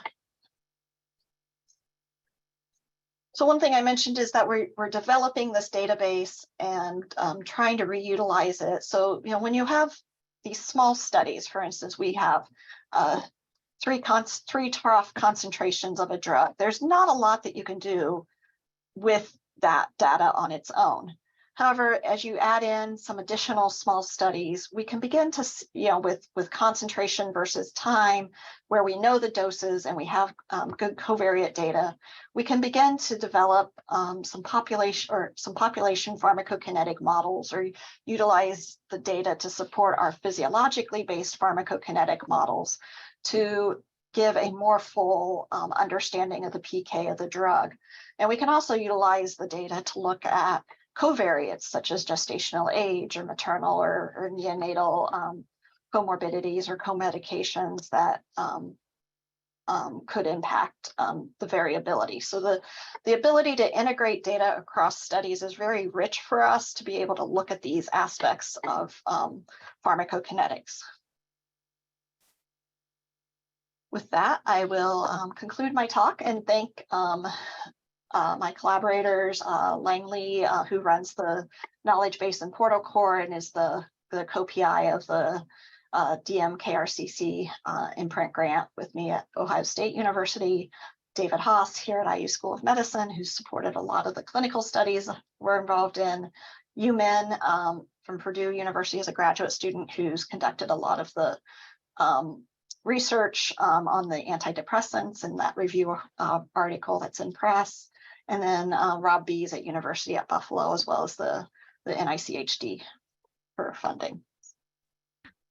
Yeah, I would thank everyone for joining us and thank our prior speakers and ask that they now join us for a question and answer session to following up on these talks. So. Yeah. I would also like to add some a word of thanks to Amelia Grant, who has been coordinating a lot of the logistics for this session today. And also a word of thanks to all of the individuals, I know there are many of you who are in this meeting, that participated in the planning meetings and in the brainstorming and in the formulation of this this question and today's session. So thank you very much.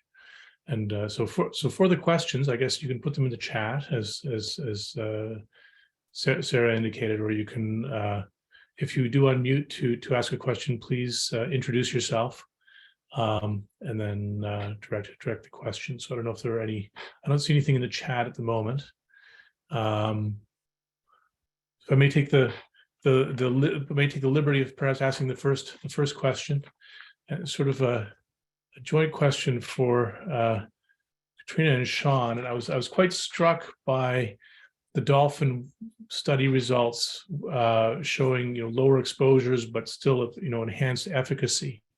So what are the implications of those types of findings with respect to our prior knowledge of the PK/PD relationship that we can leverage to try to understand where we might see this? So I'll just sort of, that's sort of a very, very, very broad question, but any thoughts? It would be greatly. Yeah. Interestingly, at the moment, we're involved in quite deep discussions about this, about another trial, because what is the target? So for antiretrovirals, we have the protein-adjusted IC90s, but often the literature quotes a minimum effective concentration or a clinical target. And when you actually try to dig back, maybe this relates to some of Sarah's talk, when you try and dig back as to where did that target come from, you often discover that everybody's quoting something else, and you go back and back and back, and eventually it turns out to be a very small abstract that was never fully written up about 20 years ago, but because it's set in stone. So sometimes there's a degree of pragmatism needed. So for the dolphin study, the target clinical concentration is stated at 324, but actually the protein adjusted IC90 is 64. And we sort of looked at these slightly low concentrations for short periods of the dosing interval towards the end, but we also looked at the virological response, and we tried to take it all together and be pragmatic. But I think it's an area that needs more work. And I don't know, Sean, if you can speak to that, but I think often we're in difficulty because there can be a slight reduction in the third trimester, but trying to decide if that's clinically significant isn't always so straightforward. Back over to you. Yeah, I don't know if I have a great answer just around the PK modeling aspect, but you sort of think of like PK is in all of its parameters is really their features of the world. You want to take those, if in an ideal world, take those and say what you would expect for viral load. If there's a way to predict viral load, given what you're observing, that would be one thing. The issue though is that you don't go into a phase 3 trial with a dose that is going to be low enough so you're going to see all the failures, right? So like, what are you modeling at the end of the day? So I think to me that would be the big challenge. But I get, in an ideal world, it would be a model that predicted efficacy, and kind of in the world we live in, I think that's, relatively difficult. That's kind of why I like the Dolphin 1 strategy is, at least, there's a randomized study. We don't have to worry about all the selection stuff I was talking about, which is partly why I was bringing it up. And then you can get at least a descriptive statistic of efficacy. If you have a small study, that it's 30 people per arm, you're not going to be able to say, deterministically or even, statistically, significant differences or things along those lines, but at least some kind of description that can put you back into the, at least the effect that you're trying to make sure is still, present. in the registrational study. So I don't know. I think it's a tough sell. I mean, and then I guess maybe the other thing too is there's always modeling assumptions one could make, right? I mean, you could build a model and say, look, if the values are low enough, we don't think we're going to have efficacy, and it becomes a modeling assumption, and then it depends on how good your modeler is. It's like, is this really low enough, or is it just that this person that I have building the model is not a very good modeler? So it's hard to know exactly. So anyways, those are at least some thoughts. And I'll just follow up quickly before going back to Rob on this bit about randomization. I think the number of times, because we went on to do Dolphin 2 that had 268 mothers in, and again, it was randomized, very similar design, similar findings, it's just it was much bigger for safety.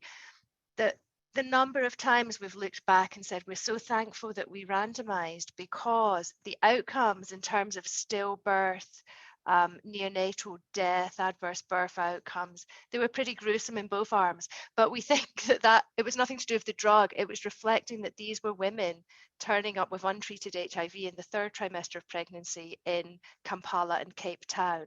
And if we hadn't done the randomization, we might have worried about our intervention, but when you actually saw there was no difference between arms, it was really useful. And there's been quite a few things like that where I think randomization, if you can do it, is great.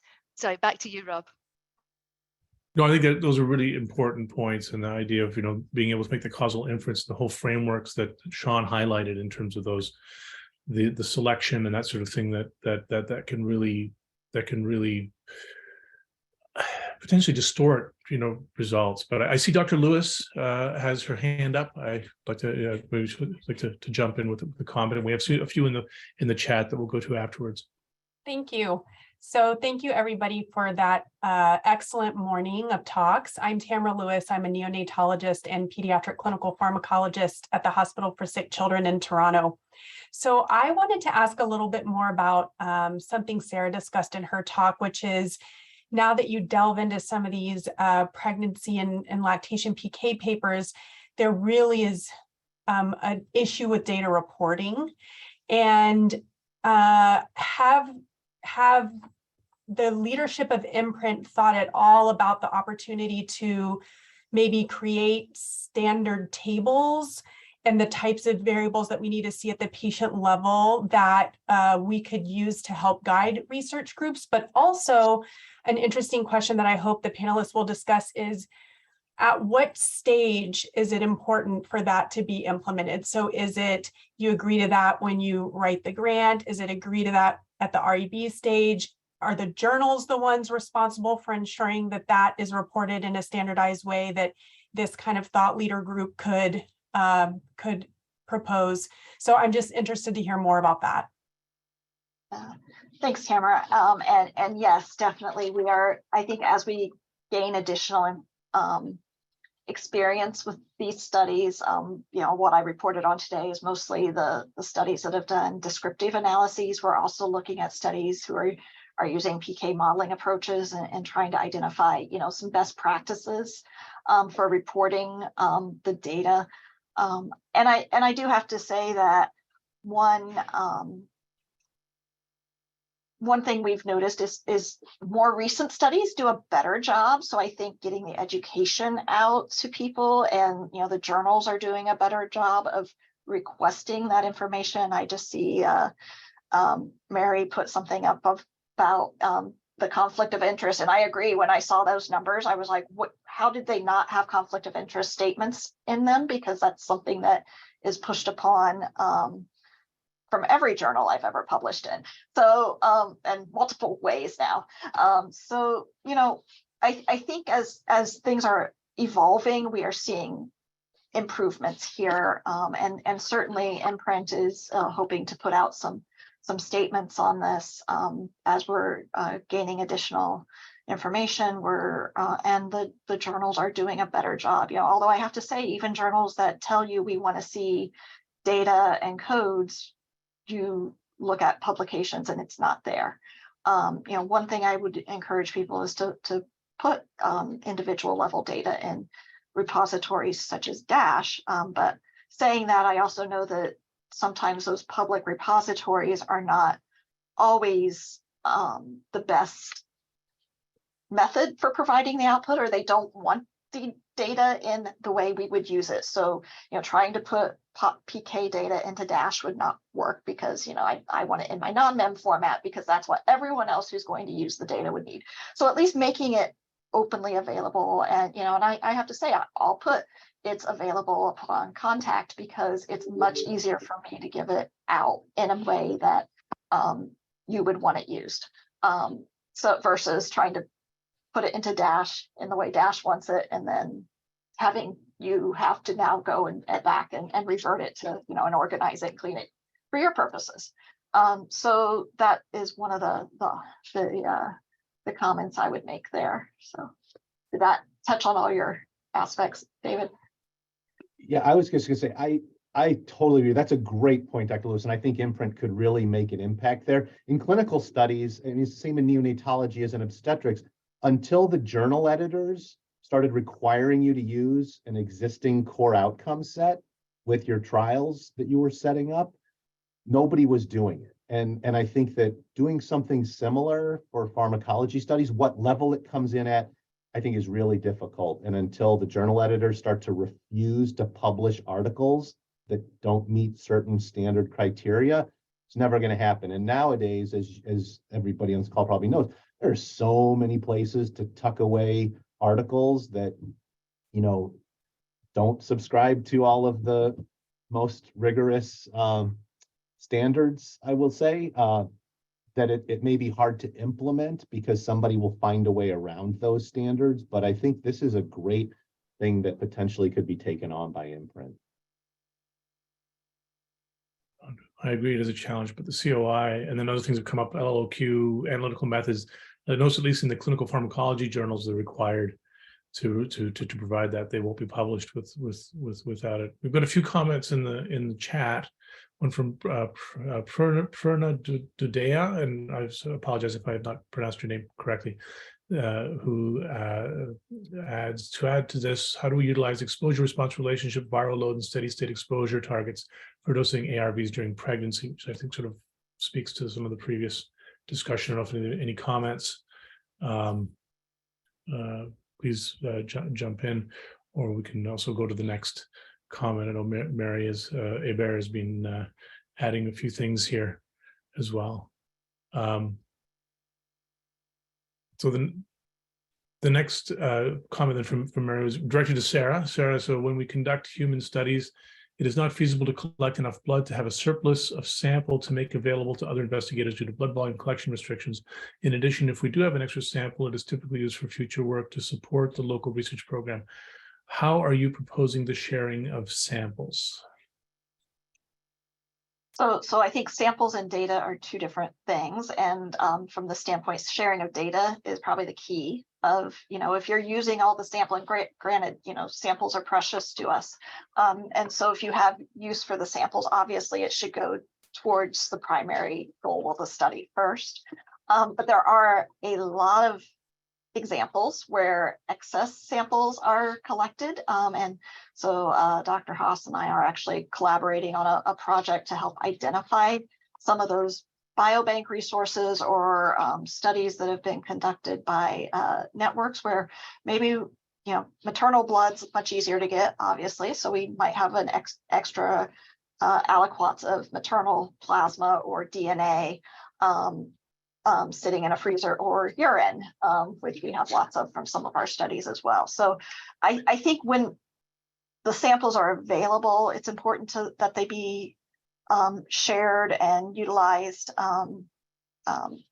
widely. However, I do agree that the primary use is for the reason you have collected the samples, right? And we can't necessarily collect excess plasma on a neonate to share with others. So, right, so we have another question and comment in the chat from Elamika Fletcher, and I think we touched on this a little bit, but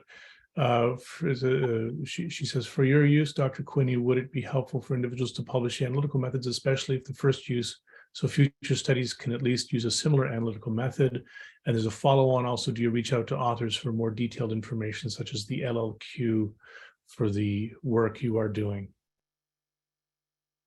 So definitely making the method available is important, and that's one thing we try to do. And I know Jeremiah Momper's on the call, or was earlier, and Ben Caparelli. So from their groups, trying to promote open sharing of the analytical methods is important. One thing I will say there is that there are lots of journals who limit your space for methods, and so you may not be able to publish the complete method. Even in pharmacology journals, we're limited for space sometimes, and certainly in more of the clinical journals in the OB and neonatology world. I think making it available through other sources online and open access websites, or publishing it as its own methods paper makes sense there. From Elamika's standpoint, I typically don't necessarily, I don't think I've reached out to anyone about what more details on a method, unless I've actually been trying to recreate the method and had issues with it. One of the things I would say from a transparency and reproducibility standpoint is that it should be published and made available without having to go back to the authors. I've also had experiences where we have gone back to the authors and they weren't willing to share that information or details of their assay as well, which I think is also problematic. So we have a question from Catherine Sticka. Hi, I'm Kate Sticka in Chicago at Northwestern. And first, I would really like to commend Catriona. I love that that graph that you showed of the sampling at different times of lactation, because depending upon when you sampled, you could come to completely different conclusions.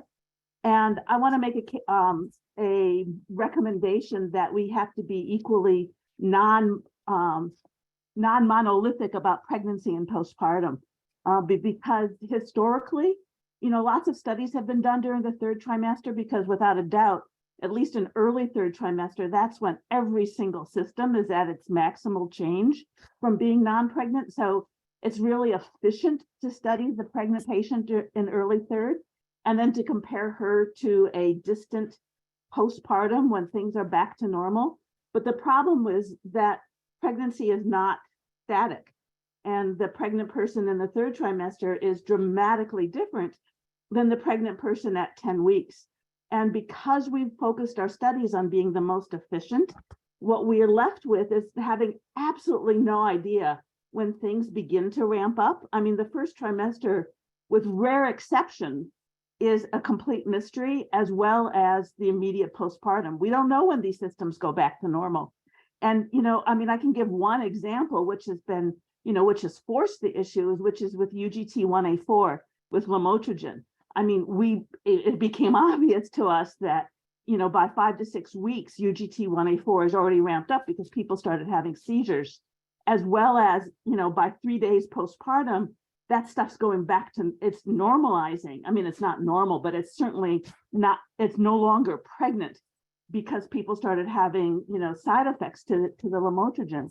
But other than that, we really have, I just want to make, advocate for, studying, trying to figure out when do these systems begin to turn on or turn off, in the first and second trimester, because each one of the hepatic enzymes appear to have different trajectories as to, how they change, as well as, when we're giving chronic meds, we need to know how to adjust dosing, at some point other than 6 to 12 weeks postpartum. So we really need information across pregnancy as well as in early postpartum to help provide better dosing guidelines.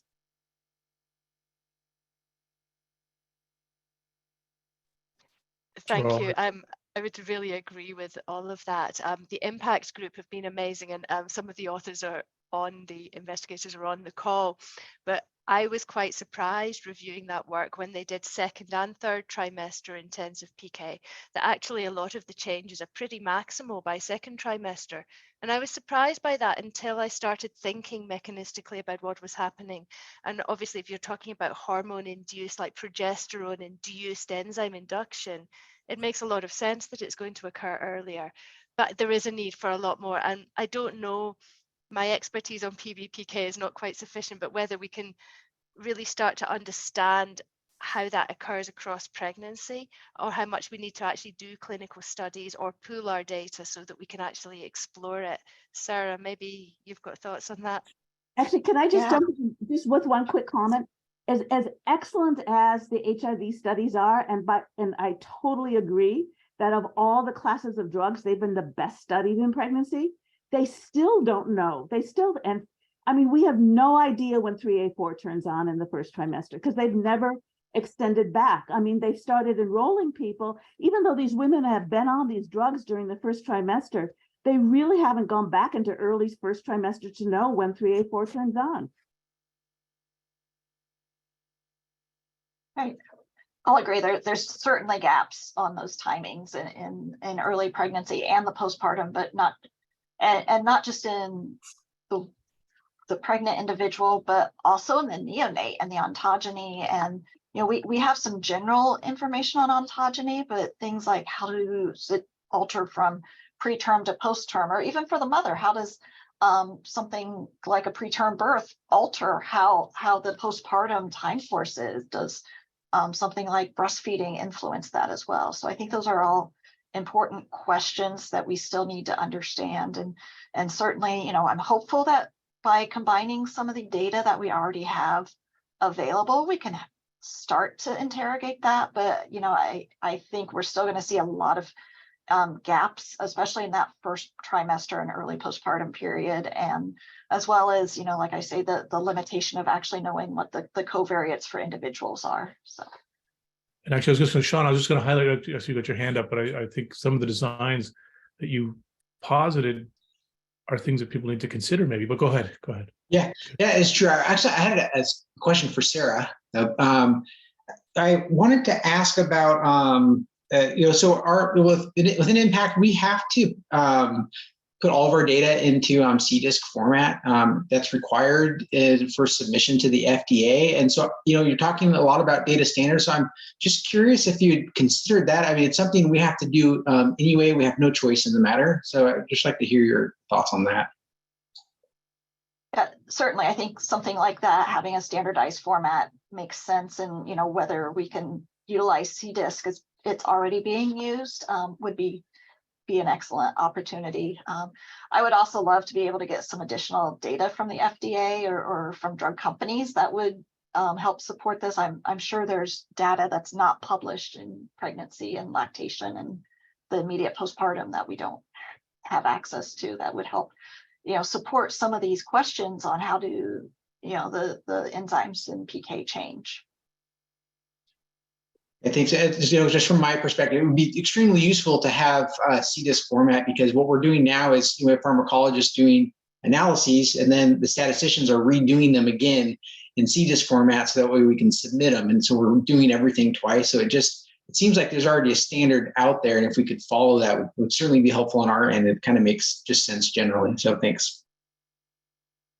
Yeah, I think, anything we can do to ease that data collection and then transference to how it's actually being analyzed. And, I've had enough experience with REDCap databases and trying to merge things that are created in two different formats that it is difficult sometimes.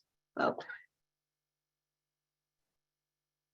I agree, but I think it also, there's a mention of, let's go find this additional data, but there may actually have to be sort of study designs, maybe identifying the most urgent question and then understanding what design is going to best inform that from that list of designs.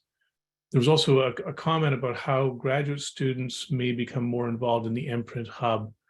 Sorry, I can pass it over to you. I know you would do educational sessions, the webinars, but maybe perhaps you'd like to take that up. Yeah, we certainly have a lot of educational opportunities for graduate students and junior investigators through our webinars and workshops such as this. Our annual meeting is also going to be hybrid, so you'll be able to view that even if you have limited funds or availability to travel to UCSD for that this year. I will also mention that we have opportunity pool funding available that is focused on trainees. So I think we've had more postdocs apply for it, but it's certainly open to graduate students as well who would be interested in that. So you can look at our website for that. And if you're really interested in getting involved, reach out to me or through our MPRINT website to any of the investigators to see if there's additional aspects you can get involved in. Thank you, Sarah. There was a sort of the tail end of the comment from Mary Hebert about which journals are not collecting CLI information based on the figure. I think, David, from your presentation, do you have any idea of which journals those were that were not collecting, just because of the other comments about not everyone having to submit this for most of the submissions they've done? Yeah, I think that was my presentation. Sorry. Yeah, it was a study I was reading, and they did not specify which journals it was. And it was journals from a variety of areas as well, so and time frame. So we've got a few more comments in the chat from Ravinder Anand. Is development of common data elements is another approach to standardized data collection and utilization across studies. And then from Tamara Lewis to everyone, and will there be a recording of the webinar day be available on the MPRINT website? Obstetric and pediatric residents and fellows could benefit from watching this. I know we're recording it. I'm not sure what the disposition will be afterwards. So Sarah, maybe. If our speakers provide approval to give it on the website, we'll at least provide the morning conversation. The other goal of this webinar or this workshop is to help develop best practices or a white paper. So whether it's the afternoon discussion is put on the website or not, we will make the information available at some point in the future through a white paper that you are welcome to reach out and let me know if you're interested in contributing to as well.